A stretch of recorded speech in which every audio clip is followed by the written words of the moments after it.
Anemoia. Nostalgia for a time you've never known. Imagine stepping through a frame into a sepia-tinted haze where you could sit on the side of a road and watch the locals passing by, who lived and died before any of us arrived here, who sleep in some of the same houses we do, who look up at the same moon, who breathe the same air, feel the same blood in their veins, and live in a completely different world. You may have seen some photos like this around the internet recently. These photos can be seen in an empty warehouse, bedroom, mall, or even a field. Looking at these photos, what do you feel? Comment down below. But with looking at these photos, certain emotions can follow. The emotions and feelings can be mixed at times. These emotions can be feelings of loss, paranoia, stressed, depressed, or even lonely. Even nostalgia can be an emotion. Things such as familiar music, smells, and other reminders of the past activate feelings of nostalgia. But with Anemoia, it's not just basic nostalgia. John Keonig is the creator of the word Anemoia. Keonig is a filmmaker and graphic designer, and is known for his article, The Dictionary of Obscure Sorrows. In this article, he discusses names and definitions to these obscure feelings like Anemoia. In the dictionary, he has other odd and similar words, like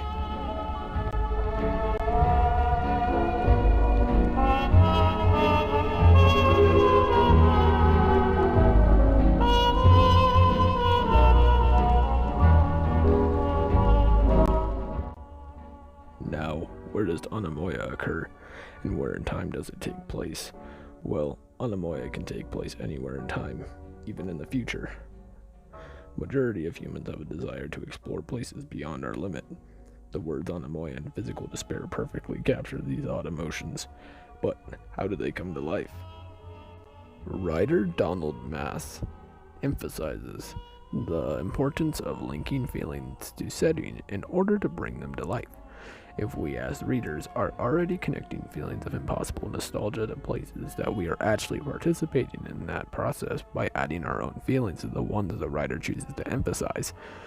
What this is saying is that from those odd photos we look at, we try to draw the closest connection to the photo which can bring life to our sense. And since we try so hard to connect those photos, it's just that one little bit of connection to nostalgia that isn't getting connected from our own personal connections. It's a little thin wire barely connecting the two together, and since we try so hard to connect it to our brain, it just starts to connect with nostalgia. When we mix those together, we create a feeling of Anemoia. Now for the remainder of this video, what I did was talk to a few people of different age gaps about pictures of Anemoia and see what they feel about it, and well, what does it mean to them. With these photos, I captured their full essence with a few questions. In this part of the chapter of the video, I will be telling you in detail of what they all said. If you just want a quick summary of what they said, please skip to the time on screen. Without further ado, let's get into the interview.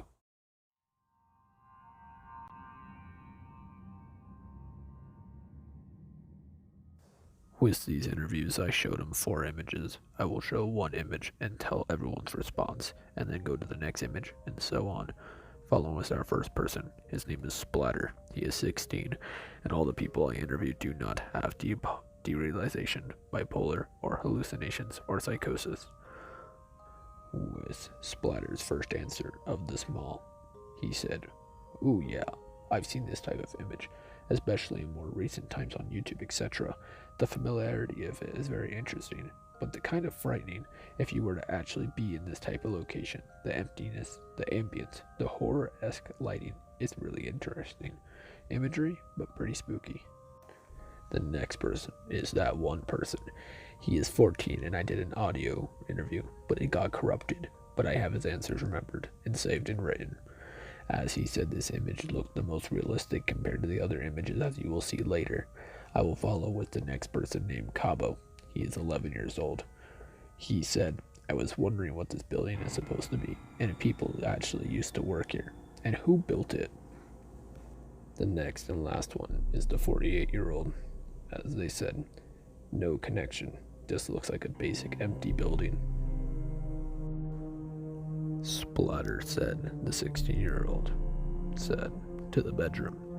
Bizarre room, but comforting due to what it seems to be exit ways I'm confused to why they are exactly there, or why is there such a bright light at the end of both of them, but it's very interesting, very oddly familiar as well. From that one person, the 14-year-old, he said to the bedroom, the photo needed more context to get an understanding of where it was, as he was very confused of this photo and couldn't really take much from it. But then again, still small connections. Following from the 11-year-old Cabo to the bedroom, he said, weird. It looks like something I've seen before. And are those two passageways on the side? Who also has been here? From the 48-year-old, they said to the bedroom, looks like a basic old hotel room. Maybe haunted, but more or less just sad and lonely. Back to Splatter, the 16-year-old. Yeah, you see the mall images at where it all gets kind of weird with your memories and all. This one looks a bit more comforting and a little bit less terrifying, considering that the fact that this mall looks more like what you would see in real life. Back to that one person, 14-year-old. As he agreed with kind of Splatter, saying as this is the most realistic compared to the other ones, and that he could see this one being in real life, but not as much connection. Following with Cabo, the 11-year-old. He also saw this one to be as, what is this supposed to be, and why does it look so abandoned? Who also has worked here, and is this place still open to the public today? From the 48-year-old, they said, this just looks like an old 80s mall, where maybe they have worked at or seen in a movie there before. Still, a little bit weird, more of a connection than the other ones, but not as big or disturbing. Back to Splatter for the final image of the field.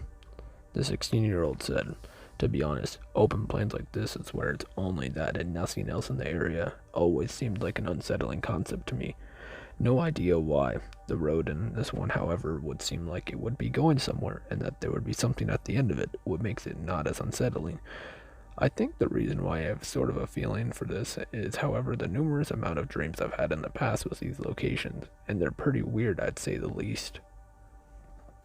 For that one person, or the 14-year-old, he said WTF, as this is all he needs to see, and that's all he wants to see, as he thought he would saw more or maybe more context to the photo that would kind of creep him out. Cabo, age 11. I think why was it made like this? Who made it like this? Is this real? Where is this? And for the 48-year-old, they said, a scenic, beautiful field. Far away, somewhere maybe gone, but still real. Now here's what I can pull from those interviews. Starting at the younger ages, they were more curious if the photos were real and if the context of it, well, the history of it. Growing to 16, emotions start to kick in and more confused Anemoia feelings occurred. And for the late ages, they felt one thing. For the photo on your screen now was the only thing they had any connection to, because that was the time that they were living in when they were around our ages of 15, 16, 18, and 20. Leading from that, they didn't really feel anything looking at these photos, but more of just old and scenic pictures. Now, what do you feel looking at these photos? Separation, loneliness, unsettlement, or nothing at all? I have been Fortune, and you just watched What's That?